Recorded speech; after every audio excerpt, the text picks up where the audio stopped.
You ask Tiger to calculate. This deals with linear inequalities with one unknown. The final result is k equal or greater than -1. Let's solve it step by step. Isolate the k. Multiply both sides by 7.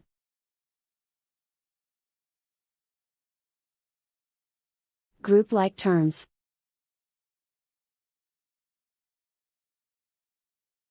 Multiply the coefficients.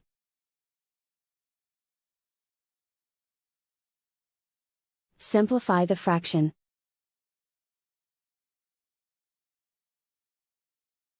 Multiply the fractions.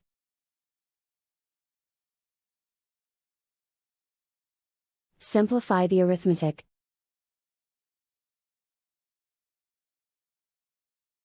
Plot the solution on a coordinate grid.